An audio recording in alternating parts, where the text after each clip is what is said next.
ਸਤਿ ਸ੍ਰੀ ਅਕਾਲ।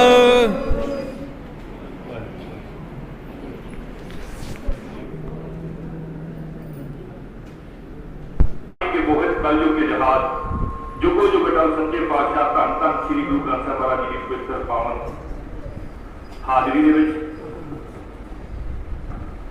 नगर पिंडे खुर्द ਦੇ मेरिया बहुत ही सत्कारयोग मातावां भैणां सत्कारयोग बुजुर्ग नौजवान साथी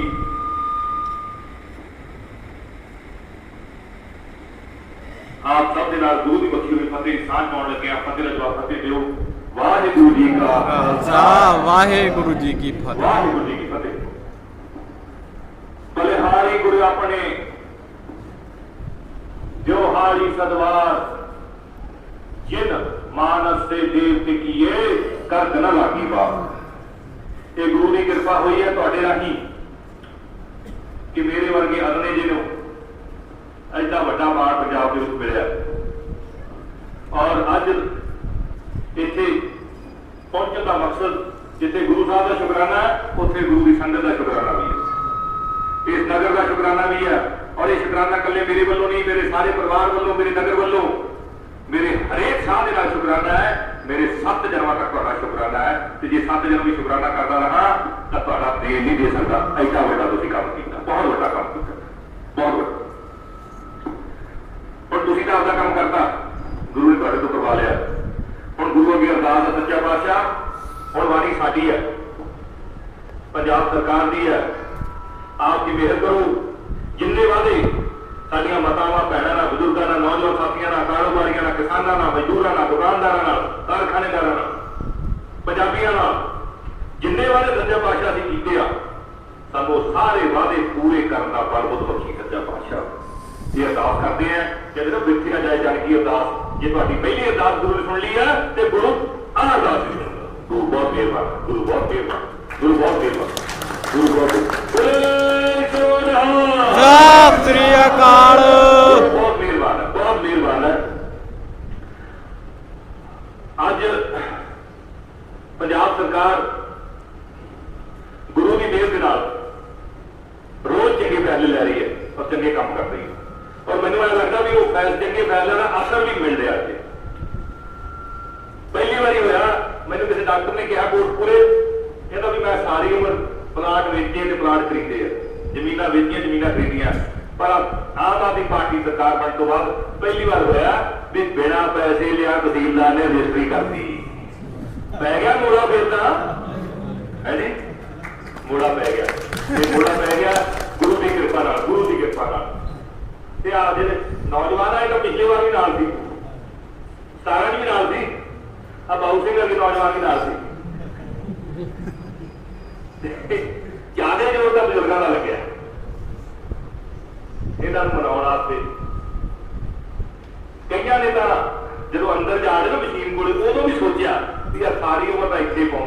फिर ध्याई यार एक बाद होर भी लुट लैके एक बार झाड़ू से मार के देखी लग्या ना जोर क्या लग रही है।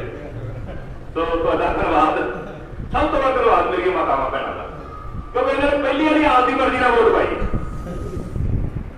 पहला कदे घर वाले के कहते पा दी, कदे मुंडे के कहते पा दी, कदे पेकिया के कहते पा दी सी, ऐतकी आपकी मर्जी का पाई है। थोड़ा धन्यवाद। गल सही है कि गलत है? हाँ, पहली बार इन्होंने आपकी मर्जी का वोट पाई है, तो इन्होंने बहुत बहुत धन्यवाद। पर गल यह है जो बजुर्गों ने वोट पाई है ना, वो उदों पाई है जो मरीज जमा वेंटीलेटर से लग्या पाया भी पंजाब का इतना नुकसान है, उदों खत्म ही है कहानी। चला झाड़ू वाले तैयारी है जो वेंटीलेटर से पिया हो जो माड़ा जहा बूठा जहा हिल जाए आप ही वैसे कोई मोड़ा पै गया। तो मैं लगता भी सरकार बनने तो बाद बूठा जो हिल पाया ऐसे तो चंगे हो रहे हैं, तो हो सकता है पंजाब उठ के फिर डंड भी मारन लग पे, पर टाइम लगूगा। तो जिन्ने वादे किए पूरे करांगे, सारे पूरे करांगे। बच्चों को ਜਿਹੜੀਆਂ नौकरियां देनियां देवांगे, टाइम लगूगा। Kamkar देवांगे, time लगूगा। पेंशन भी बढ़ावांगे, पर टाइम लगूगा। आटा दाल भी ठीक करांगे, टाइम लगूगा। ते नाले कहना इन्होंने कहना बाकी सारी गल करी जाता, 1000 की गल नहीं की अजे 1000 की गल नहीं। वो मैं ना जिसे सरकार बनी थी ना, क्यों माता जी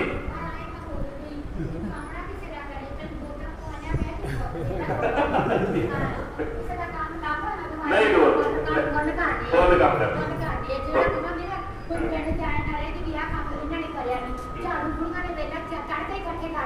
सारे करते बिल्कुल करा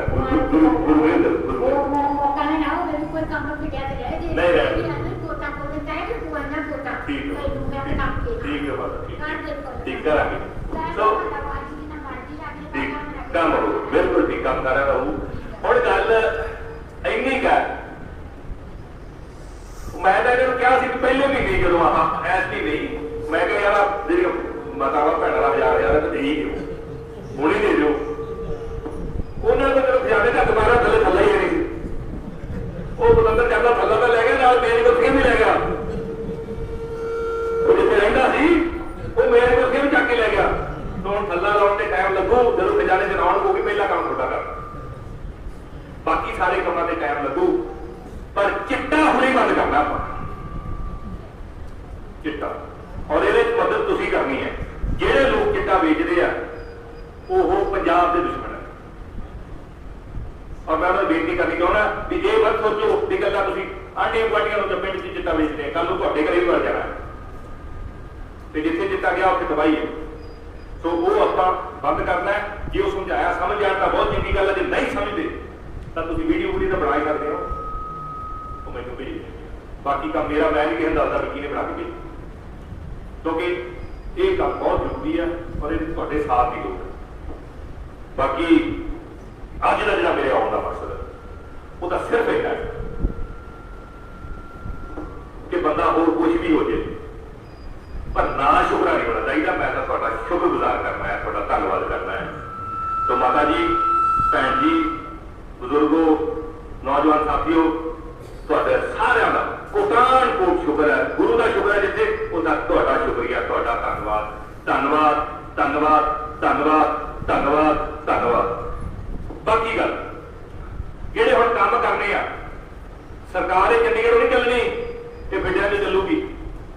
चंडीगढ़ जाने की लोड़ नहीं, मैं हफ्ते में 3 दिन इत्थे रहा करूंगा, तुसीं मैनूं आपदे कागज पत्र अर्जियां इत्थे दे देणीआं। बाकी उत्थे जिहड़े काम मैं आपे कराऊं चंडीगढ़, ते जे ਉਹਨੂੰ ਕਿਸੇ ਦਾ ਘੁੰਮਣ ਫਿਰਨ ਦਾ ਸ਼ੌਕ ਹੋ ਭਾਵੇਂ ਬਾਪੂ ਨੂੰ ਕਹੇ ਬਾਪੂ ਚੰਡੀਗੜ੍ਹ ਕੰਮ ਹੋਣਗੇ, ਉਹ ਤੁਹਾਡੀ ਮਰਜ਼ੀ ਆ। ਪਰ ਮੈਂ ਤੁਹਾਨੂੰ ਇਹ ਕਹਿੰਦਾ ਕਈ ਵਾਰੀ ਚੰਡੀਗੜ੍ਹ ਜਾਂਦਾ ਦਾੜੀ ਨਾਲ ਪੁੱਛਾਂ ਲੰਮੀਆਂ ਹੋ ਜਾਂਦੀਆਂ, ਖਰਚਾ ਵੱਧ ਜਾਂਦਾ, ਪਰ ਆਪਾਂ ਕਾਹਨੂੰ ਕਰਨਾ। ਸੋ ਇੱਥੇ ਤੁਹਾਡੇ ਕੰਮ ਹੋਇਆ ਕਰਨਗੇ, ਸਾਥ ਦਿਓ और अरदास करो, क्योंकि गुरु की ओर तो बड़ा कुछ नहीं होना। जो भी ताकत देनी है, जो भी कामकाज थोड़ी सेवा करनी है, वो गुरु साहब ने मेहर करनी है अपने से। तो गुरु साहब मेहर कर अपने सारे खुशियां बख्शन, इस तरह ही मेरा करते रहे कि मैं थोड़ी सेवा करता रहा। इन्ना कहता है सिमर जाती का वाहिगुरू जी का खालसा वाहिगुरू जी की फतेह। बहुत बहुत धन्यवाद। कुछ मंगा होनी पढ़ दो। ਵਾਹਿਗੁਰੂ ਜੀ ਕਾ ਖਾਲਸਾ ਵਾਹਿਗੁਰੂ ਜੀ ਕੀ ਫਤਿਹ।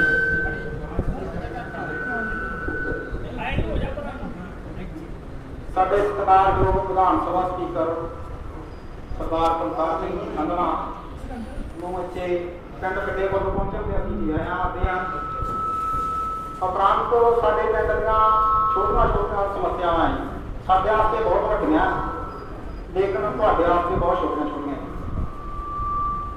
ਜਿਹੜੀ ਸਾਡੀ ਪਹਿਲੀ ਸਮੱਸਿਆ ਉਹ ਸਰਕਾਰੀ ਸਕੂਲ ਦੀ ਹੈ। ਸਾਡੇ ਸਕੂਲ ਦੇ ਵਿੱਚ ਜਿਹੜੇ ਕਮਰੇ ਆ ਉਹ ਬਹੁਤ ਹੀ ਨਾਜ਼ੁਕ ਹਾਲਤ ਦੇ ਵਿੱਚ ਆ। ਇੱਕ ਤਾਂ ਸਾਡੀ ਬਿਲਡਿੰਗ ਨੂੰ ਕੰਪਲੀਟ ਕੀਤਾ ਜਾਵੇ ਤੇ 2-4 ਕਮਰੇ ਜਾਂ ਕਿ ਵਧਾਏ ਜਾਣ। ਇੱਕ ਸਾਡੇ ਸਕੂਲ ਦੇ ਵਿੱਚ ਸਫਾਈ ਸੇਵਕ ਦਾ ਕੰਮ ਕਰਦੇ ਆ ਜੀ, ਜਿਹੜੀ ਉਹਨਾਂ ਦੀ ਪੇ ਆ ਉਹ ਸਰਕਾਰੀ ਸਕੂਲ ਦੇ ਜਿਹੜੇ ਮਾਸਟਰ ਆ ਜੀ ਉਹ ਆਪਣੀ ਤਨਖਾਹ ਦੇ ਵਿੱਚੋਂ ਦੇ ਰਹੇ। ਅਸੀਂ ਚਾਹੁੰਦੇ ਹਾਂ ਵੀ ਉਹਨਾਂ ਦੀ ਤਨਖਾਹ ਜਿਹੜੀ ਗੌਰਮੈਂਟ ਦੇਵੇ। ਜਿਹੜੀ ਅਗਲੀ ਮੰਗ ਹੈ ਜੀ ਉਹ ਸਾਡੇ ਵਾਟਰ ਵਰਕਸ ਦੀ ਹੈ। ਵਾਟਰ ਵਰਕਸ ਨੂੰ ਪਿਛਲੀਆਂ ਗੌਰਮੈਂਟਾਂ ਦੇ ਹਦਾਇਤਾਂ ਦੇ ਅਨੁਸਾਰ ਗ੍ਰਾਮ ਪੰਚਾਇਤ ਚਲਾ ਰਹੀ ਹੈ, ਉਹ ਚੰਗੀ ਢੰਗ ਨਾਲ ਚੱਲ ਰਹੀ ਹੈ ਕਿਸੇ ਕਾਰਨ ਕਰਕੇ। ਸੋ ਸਾਡੀ ਮੰਗ ਹੈ ਜੀ ਵੀ ਉਹਨੂੰ ਗੌਰਮੈਂਟ ਆਪਣੇ ਹੱਥਾਂ 'ਚ ਲਵੇ ਕਿ ਉਹ ਚੰਗੇ ਢੰਗ ਨਾਲ ਚਲਾਉਣ। ਸਮਾਂ ਸਾਡੇ ਕੋਲ ਘੱਟ ਹੈ ਜੀ ਤੇ ਮੇਰੀਆਂ ਵੀ ਲੱਤਾਂ ਕੰਬੀ ਜਾਂਦੀਆਂ ਕਹਾਂਗੇ 25 ਵਾਰ ਬੋਲਣ ਲੱਗਿਆ ਜੀ ਤੇ ਕੋਈ ਗਲਤੀ ਹੋ ਜਾਏ ਤਾਂ ਸੰਗਤ ਤੋਂ ਵੀ ਮਾਫੀ ਚਾਹੁੰਦੇ ਆ ਤੇ ਸਪੀਕਰ ਸਾਹਿਬ ਤੋਂ ਹੀ। ਅਗਲੀ ਜਿਹੜੀ ਮੰਗ ਹੈ ਜੀ ਸਾਡੀ ਉਹ ਹੈ ਕਲਾਬਰੀ ਦੀ ਕਿ ਸਾਨੂੰ ਜਿਮ ਦਾ ਸਮਾਨ ਵੱਧ ਤੋਂ ਵੱਧ ਦਿੱਤਾ ਜਾਵੇ ਤਾਂ ਕਿ ਨੌਜਵਾਨ ਮੁੰਡਿਆਂ ਨੂੰ ਨਸ਼ਿਆਂ ਤੋਂ ਰੋਕ ਕੇ ਅਸੀਂ ਉੱਧਰ ਪਲੇਅਰ ਬਣਾ ਸਕੀਏ, ਚੰਗੇ ਪਲੇਅਰ। ਅੱਗੇ ਜਿਹੜਾ ਜੀ ਸਾਡਾ ਮਿਸ਼ਨ ਆ ਉਹ ਹੈ ਜੀ ਕੋਟਕਪੂਰੇ ਤੋਂ ਜਿਹੜਾ ਦੁਆਰਿਆਂ ਦਾ ਰੋਡ ਹੈ ਜੀ ਪਿੰਡ ਪਿੰਡੇ ਵੱਲੋਂ ਬਹੁਤ ਸਾਰੇ ਦੁਆਰਿਆਂ ਨੇ ਜੀ ਉਹ ਜਿਹੜੀ ਸੜਕ ਆ ਸਾਡੀ ਉਹ ਛੋਟੀ ਹੈ। ਉਹਨੂੰ ਜਿਹੜੀ ਸੜਕ ਨੂੰ ਆ ਜੀ ਉਹ 18 ਫੁੱਟ ਕੀਤਾ ਜਾਵੇ ਕਿਉਂਕਿ ਉਹਦੇ ਨਾਲੋਂ ਸੜਕਾਂ ਬਹੁਤ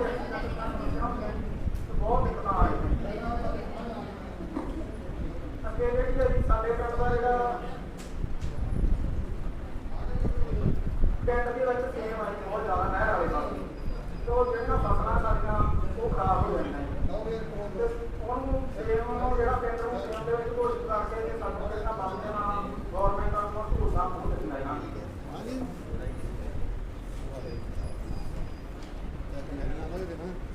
ਇੱਕ ਸਾਡੇ ਪਿੰਡ ਦੀ ਸਮੱਸਿਆ ਜੀ ਹਸਪੀਟਲ ਦੀ, ਕਿਉਂਕਿ ਸਾਨੂੰ ਜਿਹੜੇ ਪੇਸ਼ੈਂਟ ਬਾਹਰ ਆ ਕਰੇ ਤੇ ਉਹਨਾਂ ਨੂੰ ਕੋਟਕਪੂਰੇ ਜਾਣਾ ਪੈਂਦਾ ਜੀ ਤੇ ਕੋਟਕਪੂਰਾ ਲਗਭਗ ਸਾਡੇ ਤੋਂ 12-15 ਕਿਲੋਮੀਟਰ ਹੈ ਜੀ। ਤੋਂ ਪੇਸ਼ੈਂਟ ਦਾ ਦੰਦੇ ਜਾਂਦੇ ਰਾਹ ਖਰਾਬ ਹੋ ਜਾਂਦਾ ਜੀ ਤੇ ਸਾਨੂੰ ਗੌਰਮੈਂਟ ਤੋਂ ਬਹੁਤ ਵੱਡੀ ਗੱਲ ਹੈ ਕਿ ਸਾਡੇ ਪਿੰਡ ਜਿਹੜਾ ਹਸਪਤਾਲ ਆ ਉਹ ਬਣਾਇਆ ਜਾਵੇ। ਜਗ੍ਹਾ ਸਾਡੇ ਪਿੰਡ ਦੀ ਪੰਚਾਇਤ ਤੋਂ ਪੂਰਾ ਸਹਿਯੋਗ ਨਾਲ ਸਾਡੀ ਜਿਹੜੀ ਇਹ ਮੰਗ ਬਹੁਤ ਜ਼ਰੂਰੀ ਹੈ। ਅੱਗੇ ਜਿਹੜਾ ਬਿਜਲੀ ਦੀ ਸਮੱਸਿਆ ਸਾਡੇ ਪਿੰਡ ਬਹੁਤ ਵੱਡੀ ਹੈਗੀ ਹੈ ਉਹ ਇਹ ਆ ਕਿ ਸਾਡੇ ਪਿੰਡ ਦੇ ਵਿੱਚ ਗ੍ਰਿਡ ਬਣਿਆ ਹੋਇਆ ਜੀ। ਗ੍ਰਿਡ ਬਣਿਆ ਹੋਣ ਦੇ ਕਾਰਨ ਸਾਡੇ ਪਿੰਡ ਅਫਸਰ ਆਉਂਦੇ ਜਾਂਦੇ ਰਹਿੰਦੇ ਜੀ ਸਾਹਿਬ ਨੂੰ ਕਈ ਵਾਰ ਅਸੀਂ ਕਹਿ ਵੀ ਚੁੱਕੇ ਹਾਂ ਜੀ ਪਰ ਉਹ ਅਣਦੇਖਿਆ ਕਰਦਾ ਜੀ। ਸਾਡੇ ਪਿੰਡ ਦੀ ਜਿਹੜੀ ਸੋਚਿਆ ਕਾਰਖਾਨਾ ਦੀ ਉਹ ਜਦ ਸਪਾਰਕ ਕਰਕੇ ਛੋੜੀ ਚੁੱਕੀ ਹੈ ਜੀ। ਉਹ ਸੋਚ ਹੀ ਨਹੀਂ ਬਦਲ ਰਿਹਾ ਬੰਦਾ ਜੀ। ਇੱਕ ਪਿੰਡ ਦੇ ਵਿੱਚ ਤੁਸੀਂ ਮੰਨੋਗੇ ਦੇਖੋਗੇ ਤਾਰਾਂ ਜਮਾਂ ਲੰਬੀਆਂ ਪਈਆਂ ਦੇਖ ਲਾ ਜੀ ਸਾਡੀਆਂ ਉਹ ਡੀ ਨੂੰ ਕਹਿ ਕੇ ਉਹ ਚੁਕਾਈਆਂ ਜਾਣਗੀਆਂ। ਇੱਕ ਸਾਡੇ ਪਿੰਡ ਦੇ ਵਿੱਚ ਨਵੀਂ ਪਿੰਡ ਦੇ ਗੁਰਦੁਆਰਾ ਸਾਹਿਬ ਦੇ ਜਿੱਥੇ ਬੈਠੇ ਹਾਂ ਜੀ ਆਪਾਂ ਜਿੱਥੋਂ ਸੜਕ ਬਣ ਰਹੀ ਹੈ ਜੀ ਉਹ ਸੜਕ ਜਮਾਂ ਘਟੀਆ ਤਰ੍ਹਾਂ ਬਣ ਰਹੀ ਹੈ ਜੀ। ਉਹਨੂੰ ਕੋਈ ਰੋਡ ਨਹੀਂ ਮਾਰਿਆ ਗਿਆ, ਕੋਈ ਕੁਛ ਨਹੀਂ ਹਾਈ ਕਾਸ ਕਰਕੇ ਤੇ ਉਹਨੂੰ ਲੁੱਕ ਪਾਉਣ ਦੀ ਤਿਆਰੀ ਹੈ ਜੀ। ਉਹਦੇ ਲਈ ਫੌਰੀ ਤੌਰ ਤੇ ਐਕਸ਼ਨ ਲਿਆ ਜਾਵੇ। ਇੱਕ ਸਾਡੇ ਪਿੰਡ ਦੇ ਛੱਪੜ ਦੀ ਸਮੱਸਿਆ ਜੀ, ਛੱਪੜ ਨੂੰ ਜਿਹੜਾ ਪੱਕਿਆ ਕਰਨ ਦਾ ਕੰਮ ਚੱਲ ਰਿਹਾ ਜੀ ਉਹ ਹੁਣ ਰੁਕਿਆ ਹੋਇਆ। ਅਸੀਂ ਚਾਹੁੰਦੇ ਹਾਂ ਕਿ ਉਹ ਚੰਗੀ ਤਰ੍ਹਾਂ ਕੰਮ ਨੂੰ ਚੱਲੇ, ਉਹ ਜਿਹੜੀ ਸਾਡੀ ਸਮੱਸਿਆ ਉਹ ਦੂਰ ਹੋਵੇ ਜੀ। ਉਹਨੂੰ 4 ਸਵੇਰੇ ਤੋਂ ਪੱਕਾ ਕੀਤਾ ਜਾਵੇ ਜੀ, ਬਾਉਂਡਰੀ ਲਾਈਨ ਪੂਰੀ ਤੇ ਉਹਦੇ ਵਿੱਚ ਜਗ੍ਹਾ ਜਿਹੜੀ ਕਿ ਛੱਡਣੀ ਨਹੀਂ ਚਾਹੀਦੀ। ਜੇ ਕੋਈ ਛਡਾਉਂਦਾ ਵੀ ਹੈ ਤਾਂ ਉਹਦਾ ਅਸੀਂ ਸਖਤ ਵਿਰੋਧ ਕਰਾਂਗੇ, ਤੁਹਾਡਾ ਸਾਥ ਦੇਵਾਂਗੇ। ਬਸ ਇੰਨੀਆਂ ਕੁ ਸਾਡੀਆਂ ਬੇਨਤੀਆਂ ਜੀ। ਸਾਨੂੰ ਪੂਰੀ ਰਾਤ ਮੇਰ ਆ ਜੀ ਆਮ ਆਦਮੀ ਪਾਰਟੀ ਤੋਂ ਵੀ ਸਾਡੀਆਂ ਜਿਹੜੀਆਂ ਸਮੱਸਿਆਵਾਂ ਦੂਰ ਹੋਣਗੀਆਂ ਜੀ। ਬਹੁਤ ਬਹੁਤ ਧੰਨਵਾਦ ਜੀ। ਦੁਬਾਰਾ ਫਿਰ ਸੰਗਤ ਦਾ ਵੀ ਤੇ ਵਿਸ਼ੇਸ਼ ਤੌਰ ਤੇ ਸਾਡੇ ਮਾਨਯੋਗ ਵਿਧਾਨ ਸਭਾ ਸਪੀਕਰ ਸਾਹਿਬ ਸਰਦਾਰ ਕੁਲਤਾਰ ਸਿੰਘ ਸੰਧਵਾ ਜੀ ਦਾ ਬਹੁਤ ਬਹੁਤ ਧੰਨਵਾਦ ਕਿ ਸਾਡੀਆਂ ਜਿਹੜੀਆਂ ਸਮੱਸਿਆਵਾਂ ਦਾ ਉਹਨਾਂ ਨੂੰ ਧਿਆਨ ਦਿੱਤਾ ਜਾਵੇ। ਵਾਹਿਗੁਰੂ ਜੀ ਕਾ ਖਾਲਸਾ ਵਾਹਿਗੁਰੂ ਜੀ ਕੀ ਫਤਿਹ। ਸਤਿਨਾਮ।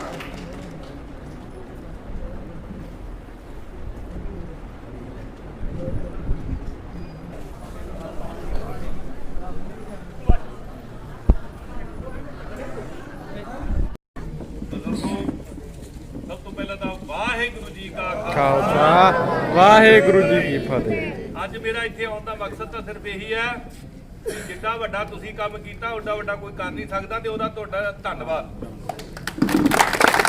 ਬਹੁਤ ਧੰਨਵਾਦ, ਕੋਟਾਨ ਕੋਟ ਧੰਨਵਾਦ। ਤੇ ਹੁਣ ਤੁਸੀਂ ਤਾਂ ਆਪਦਾ ਦਿੱਤਾ ਕੰਮ ਕਰ ਤੇ ਹੁਣ ਮੇਰੀ ਵਾਰੀ ਹੈ, ਠੀਕ ਹੈ ਜੀ। ਹੁਣ ਮੈਂ ਸੇਵਾ ਕਰੂੰਗਾ ਇਮਾਨਦਾਰੀ ਨਾਲ। ਕੰਮ ਕਰਨ ਵਾਲੇ ਹਜ਼ਾਰਾਂ ਹੈ, ਠੀਕ ਹੈ ਜੀ। ਤੇ ਖਰਾਬ ਕਰਨ ਵਾਸਤੇ ਇਹਨਾਂ ਨੇ ਲਾਏ ਆ 75 ਸਾਲ। ਕੋਈ ਸੁਧਾਰਾ ਤਾਂ ਹੈ ਨਹੀਂ, ਖਰਾਬ ਹੀ ਕੀਤਾ, ਠੀਕ ਹੈ। ਤੇ ਆਪਾਂ ਇਹਨੂੰ ਹੌਲੀ ਹੌਲੀ ਹੌਲੀ ਹੌਲੀ ਹੌਲੀ ਹੌਲੀ ਹੌਲੀ ਠੀਕ ਕਰਦੇ ਜਾਵਾਂਗੇ, ਠੀਕ ਹੈ ਨਾ ਜੀ। ਤੇ ਸਾਥ ਦਿਓ, ਇਉਂ ਨਹੀਂ ਹੋਊਗਾ ਵੀ ਤੁਹਾਨੂੰ ਲੁੱਟੀ ਜਾਵਾਂਗੇ ਤੇ ਕਿਸੇ ਦੇ ਘਰ ਭਰੀ ਜਾਵਾਂਗੇ, ਇਹ ਨਹੀਂ, ਠੀਕ ਆ। ਠੀਕ ਆ, ਬੱਚਿਆਂ ਨੂੰ ਰੁਜ਼ਗਾਰ ਦੇਣਾ ਦੇਵਾਂਗੇ, ਪਰ ਟਾਈਮ ਲੱਗੂਗਾ। ਹਾਂਜੀ, ਟਾਈਮ ਦਾ ਲੱਗਦਾ, ਸਿਸਟਮ ਬਣਾਉਣਾ ਪੈਣਾ, ਠੀਕ ਆ ਨਾ ਜੀ। ਹਾਂ ਹਾਂ, ਠੀਕ ਆ। ਤੇ ਆ ਕੁੜੀਆਂ ਨੂੰ ਵੀ ਦੇਣਾ 1000 ਰੁਪਿਆ, ਸਾਰਿਆਂ ਨੂੰ ਦੇਣਾ। ਪਰ ਇਹਦੇ ਵਾਸਤੇ ਫਿਰ ਮੈਂ ਉਹੀ ਗੱਲ ਕਹੀ ਜਾਂਦਾ, ਉਹ ਜਿਹੜੇ ਗਏ ਆ ਨਾ ਇੱਥੋਂ ਛੱਡ ਕੇ, ਜਿਹੜੇ ਭਜਾਏ ਆ, ਤੁਸੀਂ ਆਪ ਤਾਂ ਨਹੀਂ ਜਾਂਦੇ ਸੀ, ਉਹ ਹੈ ਤਾਂ ਭਜਾਏ ਤੁਸੀਂ, ਠੀਕ ਆ। ਜਿਹੜੇ ਦਵੱਲੇ ਆ ਉਹ ਪਤੰਦਰ ਜਾਂਦੇ ਜਾਂਦੇ ਖਜ਼ਾਨੇ ਦਾ ਥੱਲਾ ਵੀ ਲੈ ਕੇ ਨਾਲ, ਠੀਕ ਆ। ਖਜ਼ਾਨੇ ਨਹੀਂ, ਖਜ਼ਾਨਾ ਛੱਡ ਮੇਜ਼ ਕੁਰਸੀਆਂ ਵੀ ਲੈ ਕੇ, ਖਬਰ ਪੜੀ ਨਹੀਂ ਬੜੀ ਯਾਰ, ਪਤੰਦਰ ਮੇਜ਼ ਕੁਰਸੀਆਂ ਵੀ ਲੈ ਗਏ।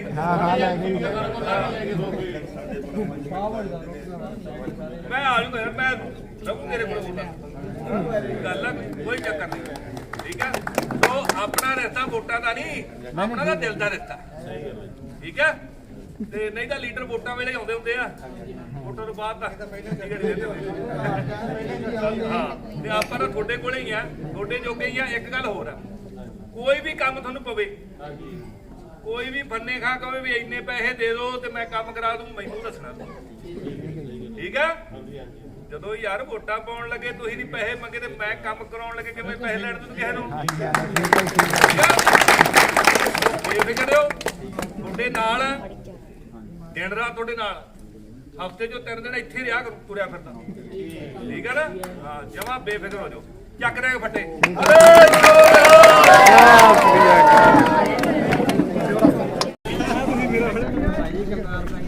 ਕਿਵੇਂ ਆ